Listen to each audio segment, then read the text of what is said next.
Mad square ఈరోజు ప్రేక్షకుల ముందుకు వచ్చినటువంటి నేపథ్యంలో ఈ సినిమా ఎలా ఉంది, ఈ సినిమా హిట్ ఆఫ్ అట్ట, కథ ఏంటి, కథనం ఎలా ఉంది, ఈ సినిమా రివ్యూ ఏంటనేది మనం తెలుసుకుందాం. ప్రస్తుతం మనతో పాటున్నారు ప్రముఖ సినీ విశ్లేషకులు, ప్రముఖ సీనియర్ జర్నలిస్ట్ యజ్ఞమూర్తి గారు. వారితో మాట్లాడదు.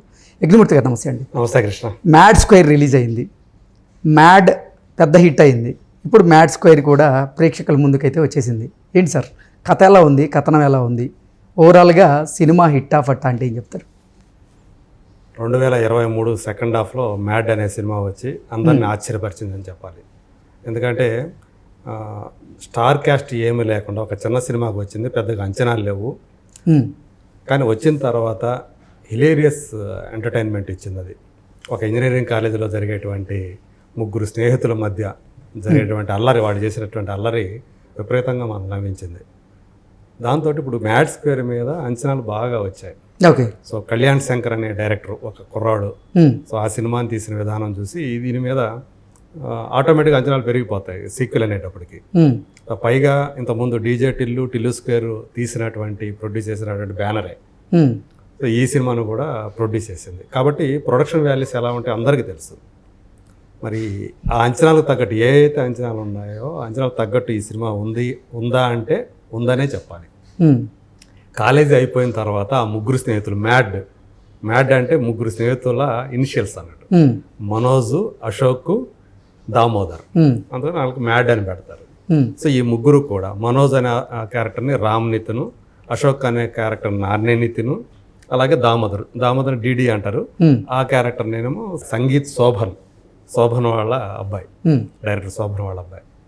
సో వీళ్ళు ముగ్గురు కాలేజీ దాటి బయటకు వచ్చిన తర్వాత ఏం చేశారు, వాళ్ళ ఫ్రెండ్ అయినటువంటి కాలేజ్ మేట్ అయినటువంటి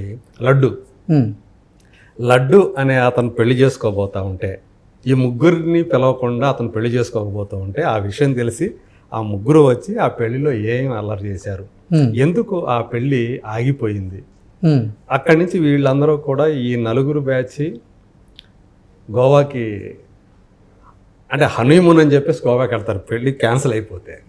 సో అక్కడ గోవాలో దాని పేరు కూడా హనీమూన్ రిసార్ట్ అని ఒకటి ఉంటుంది, తెలుగు వాళ్ళది అది కూడా. ఓకే.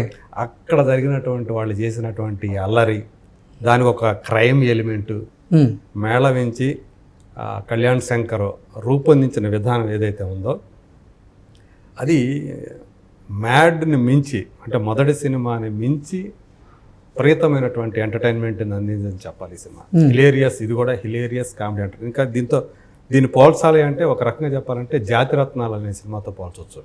అక్కడ కూడా ఫ్రెండ్స్ అందరూ ఎలా కామెడీని, అంటే కామెడీ ఆఫ్ ఎర్రర్స్ అంటాం కదా, దాంతో ఎంత కామెడీ వస్తుంది అనేది మనకి అందులో చూసాం. మళ్ళీ ఈ సినిమాలో ఆ రేంజ్, అంటే కాలేజీ కాకుండా కాలేజీ బయట ఒక పెళ్ళిని పెట్టుకొని, అలాగే ఒక గోవా ట్రిప్ను పెట్టుకొని అతను చేసినటువంటి రాసుకున్నటువంటి స్క్రిప్ట్ ఏదైతే ఉందో అది విపరీతంగా నవ్వించిందని చెప్పాలి. ఇది మ్యాడ్ మ్యాక్స్ అంటారనమాట, అది ఇంటర్వెల్కి వచ్చినప్పటికి. సో అంటే మనకి ముందు దాకా దాన్ని ఎందుకో దాచిపెట్టారు. ఆ మ్యాక్స్ అనే రోల్లో సునీల్, సో తను కూడా, అంటే ఈ సినిమాలో విలన్ అతనే, సో అతను కూడా చేసిన కామెడీ, సునీల్ కూడా. సో దాంతో విపరీతమైనటువంటి అల్లరి.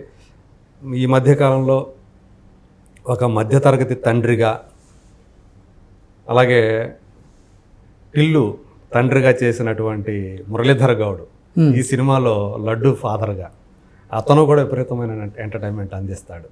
అట్లా మొత్తంగా చూసుకుంటే సినిమా అంతా కూడా ఆద్యంతం కూడా మొదటి నుంచి ఫస్ట్ ఫ్రేమ్ నుంచి లాస్ట్ ఫ్రేమ్ దాకా నవ్వి అంటే పొట్ట చెక్కలు అవుతాయేమో అన్నంతగా నవ్వు ఉంటుంది. పైగా ఫుల్ యూత్ఫుల్నెస్ ఉంటుంది సినిమా అంతా కూడా. కాబట్టి నేను అనుకోవడం బాక్స్ ఆఫీస్ దగ్గర ఈ సినిమా ఒక, అంటే యూత్ ఈ సినిమాని ఏ రేంజ్కి తీసుకెళ్తుంది ఏంటి అనేది అయితే మనం చెప్పలేం, కానీ ఒక పెద్ద విజయాన్ని అయితే సాధిస్తుందని చెప్పచ్చు. అంటే ఈ సినిమా క్రెడిట్ అంతా కూడా డైరెక్టర్గా ఇవ్వాలి.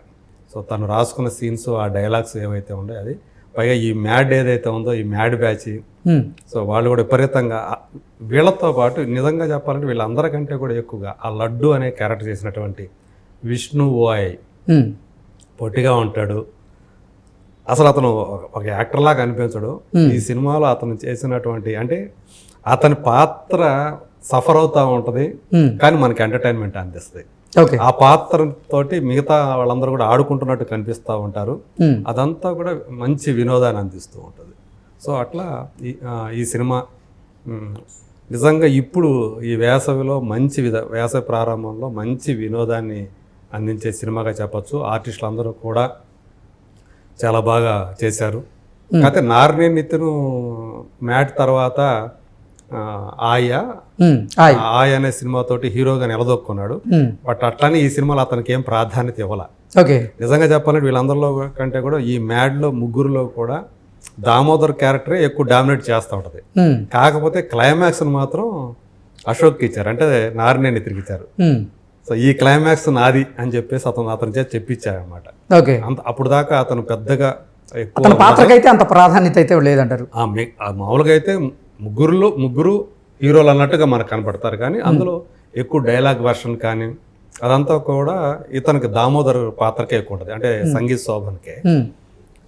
అయినప్పటికీ మనోజ్ అమాయకంగా చేసేటువంటి చర్యలు ఏవైతే ఉన్నాయో, చేష్టలు ఏవైతే ఉంటాయో మనోజ్ క్యారెక్టర్, దానివల్ల కొన్ని ప్రాబ్లమ్స్ క్రియేట్ అవటం అవి కూడా మనకు విపరీతమైనటువంటి నవ్వును తెప్పిస్తాయి.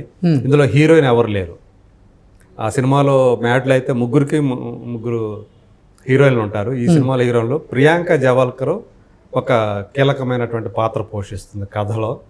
అలాగే సామాజ వర్గమన సినిమాలో హీరోయిన్గా చేసినటువంటి రెబా మోనికా జాన్, ఈ సినిమాలో ఆమె స్వాతిరెడ్డి పాట ఒకటి ఉంది, అది సూపర్ డూపర్ హిట్ అయింది ఆ పాట. సో ఆ పాటలో ఆమె మెరుపులు మెరిపిస్తుంది. సో ఇట్లా కొన్ని అదనపు అట్రాక్షన్స్ ఉండే. జాతి రత్నాలు డైరెక్టర్ అనుదీప్ కేవి కూడా ఈ సినిమాలో ఒక పాత్ర చేశాడు. సో అది సినిమాలో చూడాలి ఆ పాత్ర ఏంటి అనేది. సో ఇట్లా మొత్తంగా చూసుకుంటే ఎక్కడంటే అక్కడక్కడ కొంచెం ఓవర్ ది టాప్ అంటాం కదా, అట్లా అనిపించినప్పటికీ కూడా డైలాగ్స్ కానీ సీన్స్ కానీ, బట్ మొత్తంగా చూసుకుంటే మనం బాగా ఎంజాయ్ చేస్తాం. అంటే మ్యాడ్ చిత్రం ఆద్యంతం నవ్వులు పూయిస్తూనే ఒక సందేశాన్ని కూడా ఇచ్చింది. ఇప్పుడు మ్యాడ్ స్క్వేర్ కూడా అలాంటిది ఏదన్నా ఇచ్చిందా? ఇందులో ఏ సందేశము లేదు, సందేశాలు ఏం లేవు. ఒక పెళ్ళి అంటే వీళ్ళు నా పెళ్ళి చెడగొట్టాడు అని చెప్పి మిగతా ముగ్గురిని ఫ్రెండ్స్ని ఇతను కోపడతా ఉంటాడు, కానీ అది కూడా అతను మంచికే అనే విషయం చివరిలో ఎలా తేలింది అనేది కూడా అట్లా కన్విన్సింగ్గా చెప్పించాడు అనమాట. సో చివరిలో ఇంకొకటి కూడా చెప్పాడు, మ్యాడ్ క్యూబ్ కూడా రాబోతుంది అని చెప్పేసి. సో ఖచ్చితంగా ఇప్పుడు ఈ సినిమా మ్యాడ్ ఫ్రాంచైజీస్ అయితే కంటిన్యూ దాని తర్వాత ఒకటి కంటిన్యూ అయ్యేటటువంటి అవకాశం అయితే ఉంటుంది. మ్యాడ్ క్యూబ్ దాకా అయితే ఖచ్చితంగా చెప్పచ్చు, మరి తర్వాత ఏం చేస్తారో మరి తెలియదు కానీ. ఓకే సార్, ఇంతకీ మ్యాడ్ స్క్వేర్ హిట్ ఆఫ్ అట్ట? డెఫినెట్గా డ్యామ్ షూర్ ఇది పక్కా పైసా వసూలు సినిమా. ఏ స్థాయికి వెళ్తుంది అనేది మాత్రం మనం ఇప్పుడే అంచనా వేయలేం. ఎంత తక్కువలో తక్కువ వేసుకున్నా ఈజీగా 25 కోట్ల నుంచి 30 కోట్లు కూడా రాబట్టే సత్తా ఉన్న సినిమా అని చెప్పేసి అయితే మనం చెప్పుకోవచ్చు. ఎందుకంటే అంతగా నవ్వులు పూయించే సినిమా ఇది. భీమ్స్ సెసిరోలియో సాంగ్స్కి అతనే మ్యూజిక్ ఇచ్చాడు. లడ్డుగాడి పెళ్లి పాట ఒకటి, స్వాతిరెడ్డి పాట ఆల్రెడీ ముందే పెద్ద హిట్ అయిపోయాయి.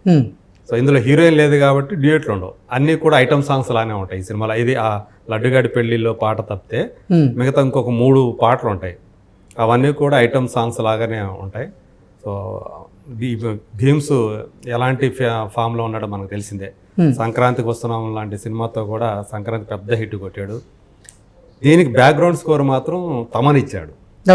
సో అందువల్ల ఈ సినిమా ఇంకొంచెం ఆ స్థాయి కూడా పెరిగిందని చెప్పేసి చెప్పుకోవచ్చు. టెక్నికల్గా సో ఎక్కడా కూడా వంక పెట్టలేని విధంగా ఉందని చెప్పాలి. ఓవరాల్గా మీరు ఇచ్చే రేటింగ్ ఎంత? దీనికి నేను అవుట్ ఆఫ్ 5 3 రేటింగ్ ఇస్తాను. సో అదే చెప్తాను, కొంచెం over the top scenes dialogues ఉన్నాయి కదా, అది దానివల్ల లేకపోతే ఇంకా ఎక్కువ రేటింగ్ ఇవ్వచ్చు.